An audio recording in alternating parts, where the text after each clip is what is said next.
class number 419 on September the 22nd, 2022. Ask and it is given. And in parentheses, take it for granted.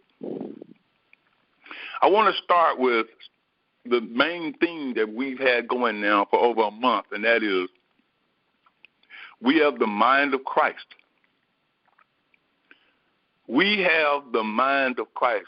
I don't think we put enough emphasis on what that truly means. We have not going to get, not developing, not coming into, we have the mind of Christ. Now, what is that mind? That mind of Christ is God. That mind is consciousness. That mind gives and that mind receives. It gives to itself. It maintains and it sustains itself. It is the only creator. And that mind that was in Christ Jesus, which is the only creator, and creation is complete, is the divine principle that expresses itself as our bodies, formed as male and female. But we have to constantly know that the body that we're looking at, and I'll get to that a little deeper as we go into the teaching, but the bodies that we see, those are concepts that have been formed out of belief and what we've been told and all sorts of things. But we have to constantly know that it is a concept. Body is a spiritual idea, and God, Christ consciousness, mind, principle, that same mind that we have, gave it life, is its breath, and everything about it. And with these so-called natural eyes that we have, we can't see that. But we make assumptions about it based on concepts that we've been given. So with that in mind, knowing that we have the mind of Christ, we know that he who asks, A-S-K-S, asks, receives. Now, a lot of our asking is done without words, and a lot of our asking is done with words. And as we've covered in the past, just because we say in the name of Jesus, that doesn't mean that it's going to work. How can something work that has already worked? Creation is complete. We need to take that for granted. God is not still working on me. God is not working on you. I know there are songs out there, God is not through with me yet. Well, yeah, he is. God is done, has finished. So when we ask with words, or if we ask with thought, we have to know that we're asking in faith, which is the assurance, which is that mind, which is that principle. We're only asking that we continually take for granted that the creation is complete. And we can't ask with anything wavering. Nothing. We can't waver in that. We have to know that this thing is complete. Before the foundations of the world, the works of God were finished. But we keep trying to fix some kind of a problem. You know what? I'm not going to include you in it. For some reason, some things seem a little more trying than others, so I go at trying to fix it. You know what I'm talking about. If it's a money problem, I'm trying to fix it, trying to deal with it. God, I believe you. I know you said, I know you said this and you said that. I finally came into an understanding when Joel Goldsmith said, all desire is sin. And I said, how can he say that when Jesus said, what things soever you desire? And he said, all desire is sin. It's like, well, the moment you desire something, you have to know you have it. Oh, just take for granted. Yes. Because faith, the mind of Christ, the mind of God, that which we have, is assurance. That does not become assured. For some reason, we think that our mind becomes assured that something is the way God says it is. But we have to constantly know that our mind already is assured that it's the way it is. We have to know that God says yes to our requests. And we have to have our assurance in the fact that we are going beyond what we see, what we're looking at. We're going beyond the concept, and we're saying, oh, yeah, that's right. God took care of this already. We walk by and we walk with assurance that our requests, plural, are granted. Now, in 1 John 5:14, it says, we have the petitions that are desired of him. Why? Because we have prayed according to his will. Now, what does God's will mean? What does he wish for us? Is that we believe, know, and act like he said yes to the request. Now, why is it that it doesn't appear that we have it? Because we continually get our focus, or we focus our attention on we don't have something, and then we start trying to have it. And as long as our attention is focused on what it is that we appear not to have, we start expanding it and expanding the fact that we don't have it. And then to make it even a little more confusing, Jesus says, ask anything. Ask anything in my name. Now, we got to remember, do unto others as you would have them do unto you. So we got to remember, what you do unto the least of these, my brothers, you do unto me.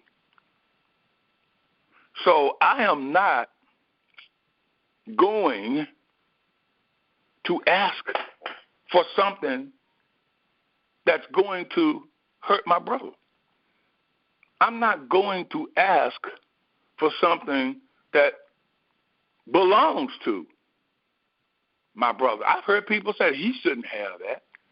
He doesn't know what to do with that. You know, God ought to give that to somebody else. And they really don't know. What they're saying is, whatever it is that I'm not doing right by should be taken from me and given to somebody else. Then they'll come up with, well, you know, this guy buried his treasure. This guy, at least one of them took one talent and turned it into three. The other one took two and turned it into, I don't know, he doubled it or tripled it or what have you. But the one who buried it, the master said, oh, you should have at least put it in the bank, and you could have gotten interest on it. So take it from him and give it to the one who doubled or tripled it and what have you. But they don't understand what's going on is that man that buried it was the man who believed that he did not have the ability to expand it. He kept thinking about what might happen, what he didn't have, what could possibly go wrong, the Peter principle. And so, therefore, he got nothing. He got it taken away. But he did it. Didn't have anything. Who was the guy's master? His own mind. My mind, your mind. You know, as I said before, when I went to work playing piano for this Episcopal church, I knew that I was not this great sight reader of music and sheet music, and I could just sit down and play anything they put before me.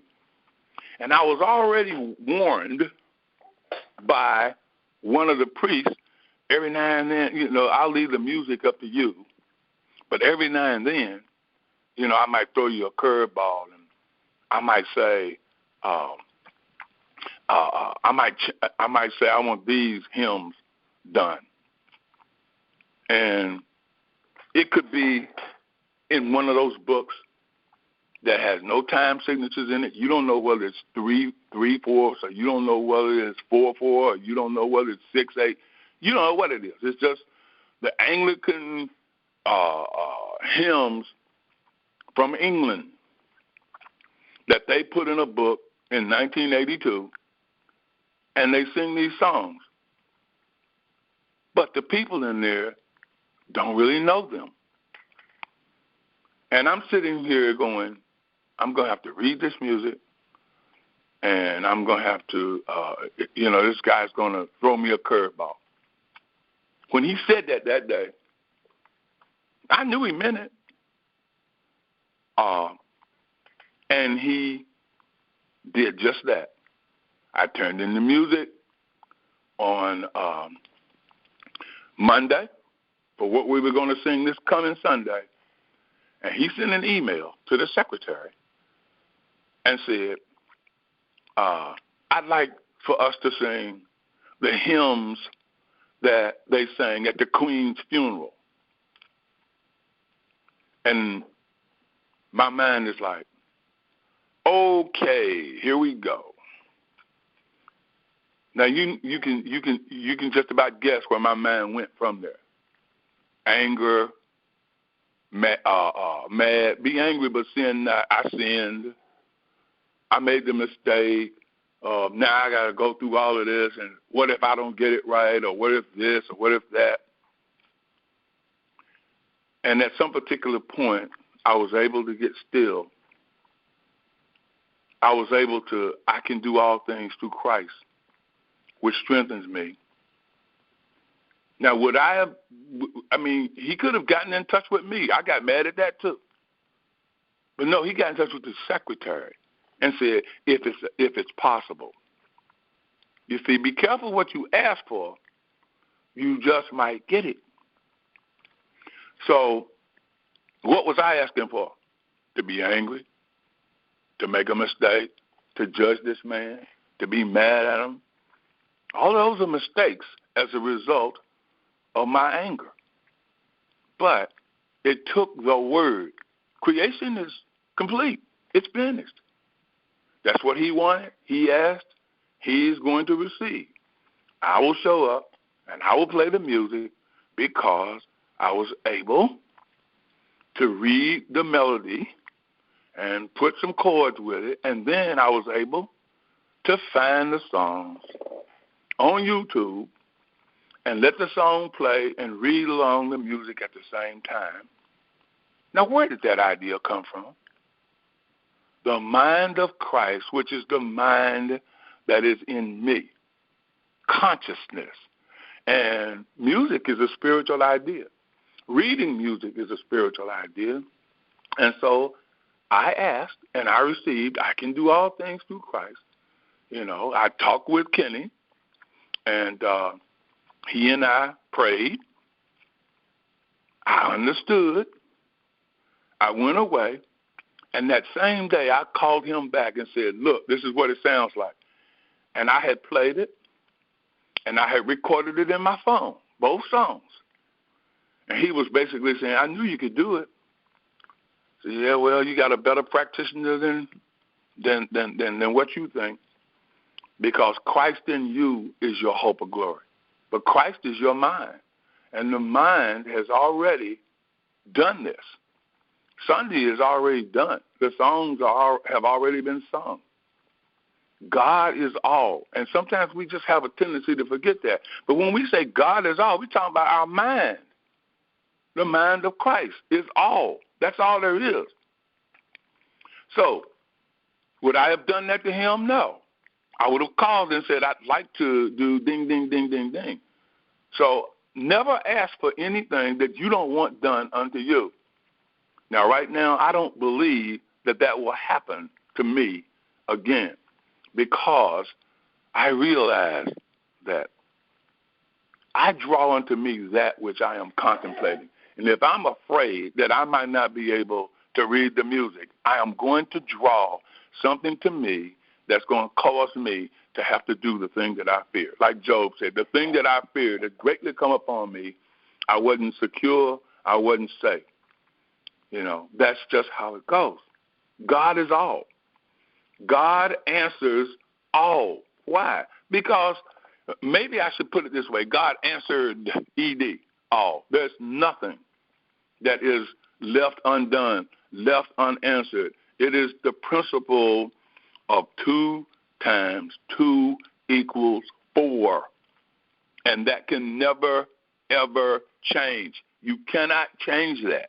You cannot change the fact that principle, which is your mind, has already answered every situation that you have conceptualized as error. Want me to say that again?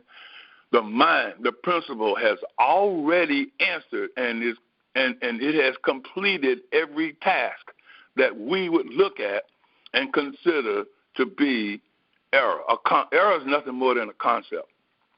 As I said, just like the human body that we see every day is nothing more than a concept. However, the principle of life has already answered everything, and nothing can be added, nothing can be taken away. All has already been done. So when we say, well, I'm asking in the name of Jesus, we've said this before, and I can't help but reiterate it. We're asking in his understanding. We're asking in the manner that he asked in. That is, we are totally enveloped in the feeling with no hidden motive. We are asking that we understand and realize that it is done. We're not adding any ego to it.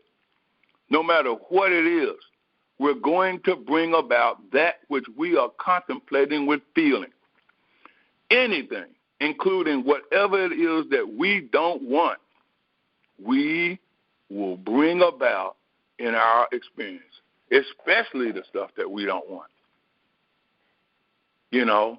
We don't want this and we don't want that, and I don't want this, and it's going to come because we're contemplating what we don't want. Look how many people never contemplate what it is that they do want, and look at how many people never contemplate that they have it already. That's the secret. The secret is I have it, I feel it, that's it. Now, if you ask me, so how do I get started?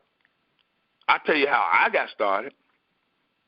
The first thing I thought about was, if I could have anything, then what is it that I would want? Well,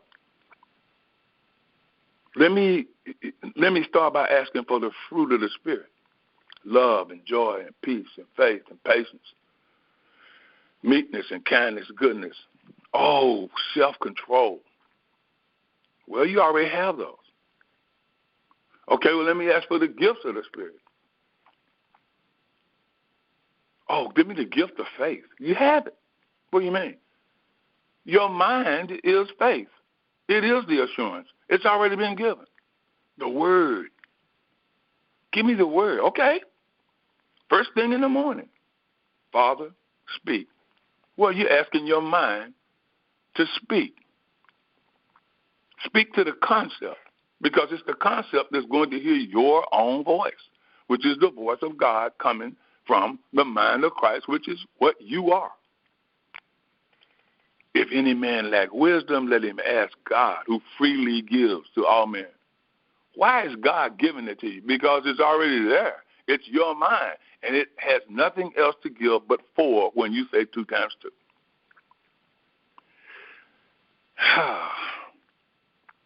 So as a result of asking for the gifts of the Spirit, word of knowledge, maybe you might want to prophesy. You might want discernment of spirits. The gifts of the Spirit. You might want that. So you have that. They're all there. Just contemplating the fact that I have what it is that I need, I begin to talk like it. Thoughts start coming. Ideas come. And these ideas change to a higher awareness, a consciousness that creation is complete, a consciousness that principle is the answer.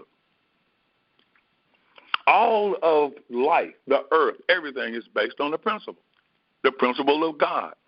When you look at Genesis 1, just think about the fact that there's nothing there but a divine mind that's saying, let there be light. And Jesus came along and said, you are the light of the world. So you are the consciousness. You are the life. That light is the life of men. So I am life. I am the principle. And I am already complete. There is nothing that I have to do except take it for granted. It's just that easy. Say, but I want to do the greater works. Okay. The greater works are already done. So what you're telling me is you want to experience doing the greater works. Yesterday morning, I was lying there contemplating, and I said, speak, Lord. I'm listening. Speak, Lord, thy servant heareth. I'm asking for the word. And it went sort of like this. My word which goeth forth out of my mouth will not return unto me void, but will accomplish that whereunto it is sent. I'm contemplating that, and the next thing I hear is, he sent his word and healed them and delivered them from their destruction. But that one stuck, and I couldn't get it out of my mind. I could not get it out of my mind. And Kenny and I say all the time, when you get a word like that, and it's powerful, and it's hanging in there, and it's not leaving, somebody is coming for it. Because at that point, I am the bread of life. Give us bread from day to day. Well, we're not talking about a sandwich, even though that's what they meant. And when Jesus said, give us bread from day to day, he was talking about that. But he knows he's also saying, man shall not live by bread alone, but by every word that proceeds out of the mouth of the Father. And so I'm sitting there and I'm thinking about that. I am telling you that within 5 minutes of me saying, somebody, I have received this word. He sent his word and he healed them and delivered them from their destruction. And I was thinking about a situation that I had that I was dealing with, and I'm like, okay, I'm delivered from my destruction and what have you. Within 5 minutes, the phone rang, and it was a guy calling me saying that he had been brought up on charges at his job, and they had been suspended with pay since last April. And they had delayed his hearing 2 or 3 times. And now he's finally coming up for the hearing. And he said that he said, you know what? I thought about you last night. And remember, this is yesterday's Wednesday. He said, I thought about you Tuesday night. He said, I meant to call you, but it got so late I didn't want to call you. He said, so I'm calling this morning. And it's like 8:30, 9 o'clock in the morning. I'm like, okay. And so he told me everything that he had been through, and they could fire him and all of this. He said, but you know what? When I thought about you last night, I knew that if I asked you, you would give me an answer that I could hold on to. He said, and when I thought about that, he said, I just gave it to God. And he said, I gave it to God, and when I gave it to God, I felt that burn on the inside that you talk about. And once I felt that burn, I was all right. I went to sleep, and everything was fine. He said, and so,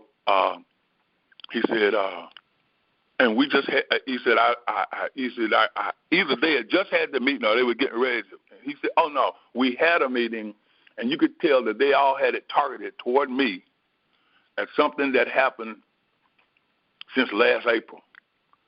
And I said, well, take Psalm 107, verse 20. Send his word and heal them and deliver them from their destruction. He was writing it down. I said, take Isaiah 55:11. My word won't come back to me void, but will accomplish that whereunto it's sent. And then a third one popped in my head, and I told him, I said, 3 John 2.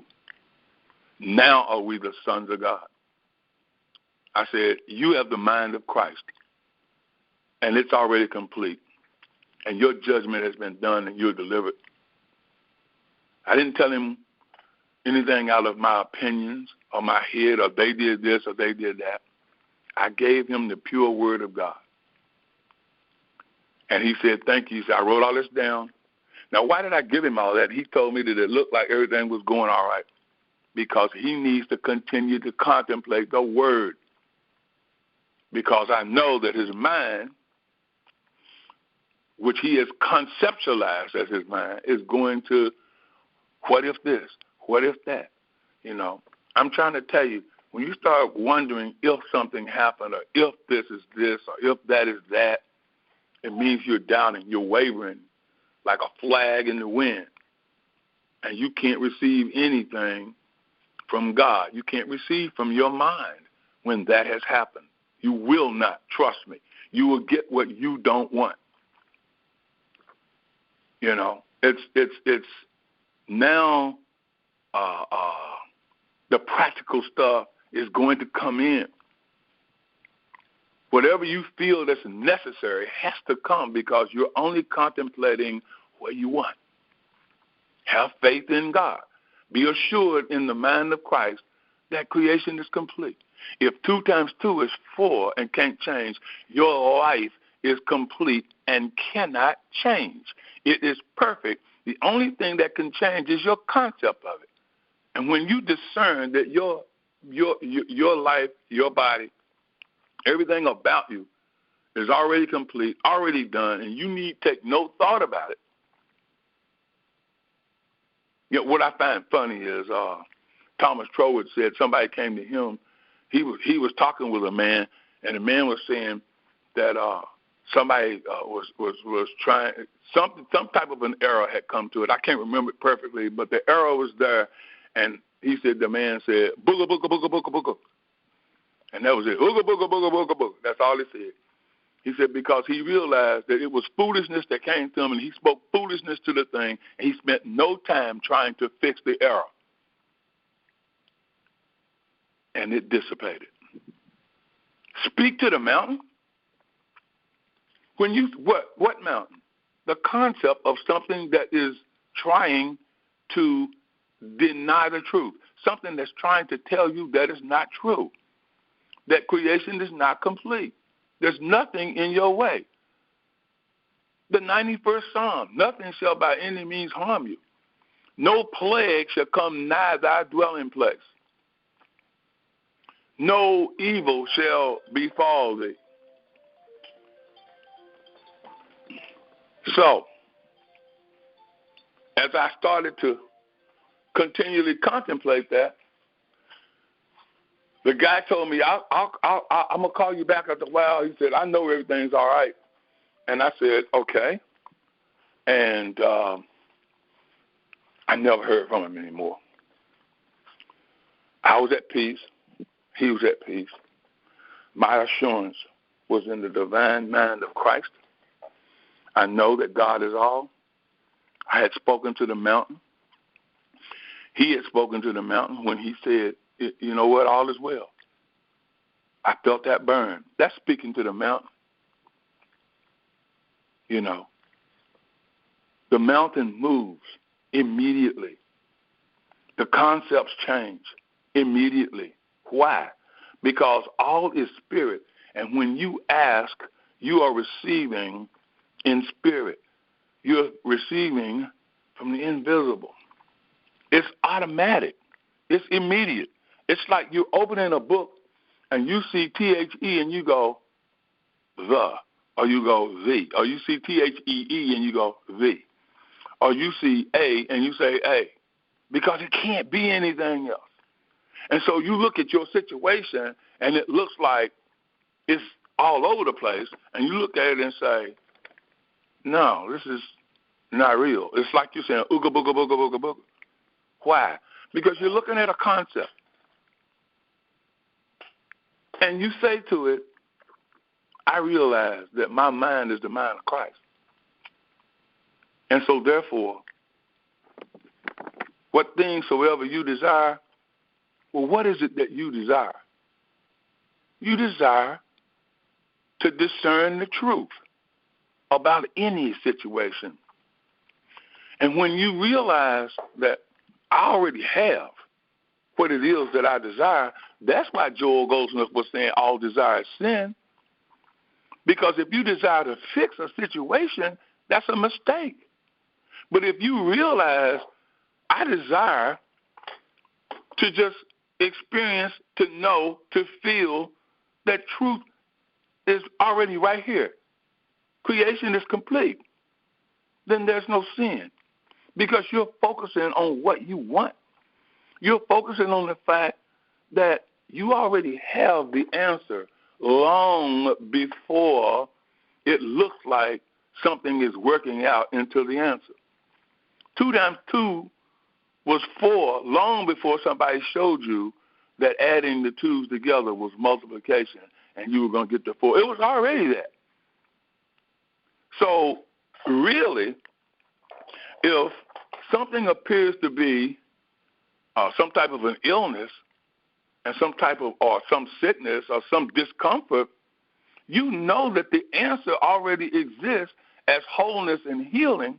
And so therefore your contemplation of truth, after you've been taught this, after so many times of this, you come to a point where you say, well, this is already resolved. Wholeness is all there is. Health is all there is. Prosperity is all there is. Wealth and riches, perfect relationships, I have all that.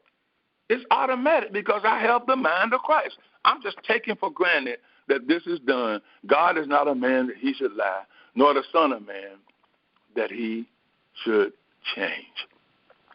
You see, you include in your contemplation, in your thinking, you include whatever it is your attention is focused on. And if your attention is not focused on something that you don't want, oh, Lord, please remove this headache, and the headache just stays because you're focused on headache. But if you're focused on, oh, this is not a part of principle. Principle does not include error. No sickness, no disease, no poverty, no lack. It does not include anything that's going on out here in this world that is conceptualized as error or as good and evil. Principle doesn't include that. Principle is, let us make man. Well, the word that they use there, man is male and female, but man is from the Sanskrit. I read this yesterday, and it just lit me on fire. M-N. It means mind. Wow. Let us make mind. Let me express myself as mine. Oh, wait a minute. I thought you said you did that in the first verse. There was mind that said, let there be light. Yeah, but let me express myself now as individual mind. And that mind that's individual is one with the mind that is universal, and all of the truth expresses itself. I have to stay with the answer. The mind of Christ. Creation, as I said, is complete. I have to take it for granted. Even when there's nothing to see, I've got to take it for granted. It was already given. It's been like that since before the foundations of the world. It's immediate. It's in spirit. It's in the invisible. It's already given. I want to read to you something from a book by Joel Goldsmith. It's called Consciousness Unfolding. And it is on a chapter called The Principle.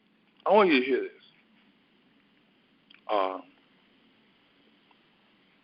God, the mind of me, is the law unto everything appearing as my body. God, the mind of me, is the law unto the spiritual idea operating as body.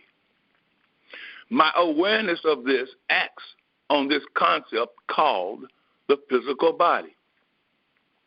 This form, which is visible to the eyes, is not my body. It is the universal concept of the body that God created. This concept is governed in accordance with the degree of truth that I know about God and the spiritual body. The truth that I know about God and God's government of the spiritual body becomes operative as my understanding, controlling this concept of body. Wow. God controls life because the issues of life are in consciousness, which is the mind of Christ, which we already have. At some period in your development, you must accept these statements as truth and say to yourself, why am I afraid of a heart, a liver, or a lung if the action or the intelligence of them is the mind that formed them? I will never fear what organs or functions can do to me. What difference does it make what is going on in any place in the body? If consciousness is controlling the body, then consciousness is the only thing with which I am concerned. To have the mind that was in Christ Jesus on the subject of health means to have the conscious awareness that the issues of life are in your consciousness, not in the organs and functions of your body. Then as you learn not to hate, fear, or love money, you will learn not to hate, fear, or love the organs and functions of your body, because you will know that God is consciousness. God is mind. God is my awareness that all there is the truth. Isn't that amazing? Isn't that wonderful? So, let's take this to a conclusion now. The end of it is verse 25, forgiveness. And this is just as important, because forgiveness is already given. When Jesus was on that cross and said, forgive them, Father, for they know not what they do, he was basically saying, forgive them, Father. They don't know that they have the same mind that I have, which is one with you. And no matter if it appears that you still have some kind of a concept of holding some type of offense against somebody, you need to stay with the principle. The principle has already forgiven them. So you've got to stay with that answer. Take it for granted that they are already forgiven. It's going to look like it's not working, especially that big stuff, hard stuff. People have really hurt us that we think they've hurt. They haven't. They haven't hurt us. We have the mind of Christ. They're acting in ignorance because they don't know that 2 times 2 is 4. I remember when I was in elementary school, I was in school with some guys that didn't have a clue. Even though the teacher spent hours trying to explain to them how to do this, they couldn't get it. And so there are some people around now that think that they can tell lies. They think that they can get away with stuff, but you can't get away from your own mind, and your own mind already knows what the truth is. So acting out of alignment with the divine mind means that you are contemplating what does not exist, and you are bringing that into your experience. And like I said, it's going to look like it's not working. As from mine and your perspective, from a spiritual Christian, or let's just say from a spiritual perspective, it's going to look like stuff is all over the place. It's going to look like, oh, wow, how am I going to get this done? It's going to look like this is, oh, man, how am I going to fix this? But I'm trying to tell you that all of this, every bit of it, comes from knowing that the truth, the answer is already given and cannot change. You might say, well, why does it take so long for this thing to work out? Because of contemplating what we don't want, and that is what we call a resistance. We're wondering if it's working. As I posted on Facebook the other day, we have to understand that we're putting up a resistance, and we don't wonder if Niagara Falls, the water is running over. We don't wonder if oxygen is out here and we're breathing it every day. We don't wonder if there's going to be oxygen tomorrow. We don't wonder if there's going to be a tomorrow. We don't wonder if any of the stuff, if the grass is going to be green. We don't wonder about any of that kind of stuff because we can look right at it and see it. But when we look in the invisible, do we realize that all has already, all is, that's a better way, is already complete?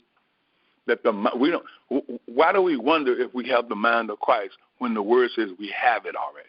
And if we know that we have the mind of Christ, the answer is complete, and we don't have to go around doing treatments about stuff that appears to be erroneous, stuff that appears to be uncomfortable. We don't have to concern ourselves with that.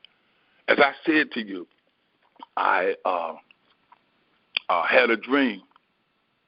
I don't wonder about where my wife is or what happened, because in the dream, I could see that she was nothing but pure light. So that means that when I see you, and I talk about you, I'm talking about light. So I can't say that you're sick. Or I can't say that you're broke or that you're poor. I can't say that you're struggling with anything. I can only know that you are nothing more than the principle of life, and you are complete. And all I need to do is know that. And as I know that, I am doing what Jesus did when it says he went about doing all good and healing all who were oppressed of the devil. Those who appear to be oppressed of their own concepts, their own beliefs, that's the devil. But as I look and know that there's nothing but light, and that light is the life of men, and from that divine mind that said, let there be light, I can disregard all this other stuff. You say, well, that's hard. Well, yeah, it is hard to disregard something that's troubling you. Money problems, sicknesses, those are concepts, and it's hard. But if I spend time contemplating that divine principle, I am the mind of Christ, has already answered. It won't be long before those concepts of error begin to dissipate. This morning, I was saying, Lord, Lord, speak, Lord. I'm listening for your word. And I was real quiet. I was just lying there, and I said, speak, Lord. I am listening. Thank you for your word. And as I said, I went through a few things. The word is truth, and I'm contemplating about the word, and creation is complete, and I'm going through all of that. And I hear just as clear as a bell, I am your life. And I started thinking about that. I am your life. Wow. I am your life. Well, that's my mind saying, I am your life. And you can't have a concept of that. And bing, within 5 minutes, the phone rings, and a man says, we haven't spoken for almost a year now, but I'd just like to know if it's possible that we can talk about me coming to use your studio. I want to, we have a song that we need to record. We haven't had anybody ask us to use the studio in a long time. But I remember sitting there saying, Father, I want people to come to me for my music. And that music includes writing songs, singing songs, playing music for people. It also includes my business. It also includes everything that has to do with music with regard to me. Well, I'm only asking my mind to express the completeness of that idea and that thought. And this man wants to know if he can record between the 26th and the 28th. And I called Jamal, and Jamal is going to talk with the man. And we'll probably be in the studio next week between the 26th and the 28th in the evening and help this man get his project together. You already have that which you are asking for, but make sure that you are asking for something that is already given. You are asking for the spirit of truth. You are asking for the word. You are asking for a realization of the word, of the truth, and you are asking to receive the word, because if you receive the word and understand it, the word becomes flesh and dwells among them. Amen, and so it is.